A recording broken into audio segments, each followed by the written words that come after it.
হে আল্লাহ, আপনার কাছে আমার একটাই দোয়া, এই দোয়াটা আপনি কবুল করে নেন। হে আল্লাহ, আমার একটাই ইচ্ছা, আল্লাহ ইটটাকে স্বর্ণ বানিয়ে দেন। আল্লাহ ইটটাকে স্বর্ণ বানিয়ে দেন। আল্লাহ ইটটাকে স্বর্ণ বানিয়ে দেন। আল্লাহ আমি দাঁড়িয়ে দাঁড়িয়ে ক্লান্ত হয়ে গেছি। আল্লাহ এই ইটটাকে স্বর্ণ বানিয়ে দেন। এই ইটটাকে যদি স্বর্ণই না বানান তাহলে মাটি বানিয়ে দেন। আরে এই ইটটা তো সত্যি সত্যি মাটি হয়ে গেল। আরে জাহান ভাই এখানে বসে কি করতেছে? উনি দিয়ে আল্লাহর কাছে বলতেছে ইট স্বর্ণ হয়ে যাবে। আরে উনি কি পাগল হইছে? যাই ইমাম সাহেবকে খবরটা দিয়ে আসি। আসসালামু আলাইকুম ইমাম সাহেব, আমি আপনার কাছেই যাচ্ছিলাম। কেন, কি হয়েছে? জঙ্গলের মধ্যে জাহান ভাই কি আবল তাবল জানি বলতেছে, আপনি চলেন তো। ওই দেখেন ইমাম সাহেব। আচ্ছা তাহলে তুমি এখানে দাঁড়াও, আমি যাচ্ছি। আরে জাহান, কি হয়েছে তোমার? ইমাম সাহেব, আমার কোনো দোয়া আল্লাহর কাছে কবুল হয় না।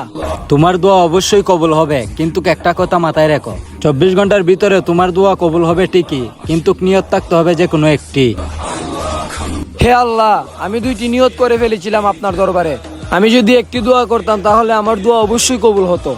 আজকে যদি আমার নিয়ত ঠিক থাকতো তাহলে অবশ্যই ইট স্বর্ণতে পরিবর্তন হতো।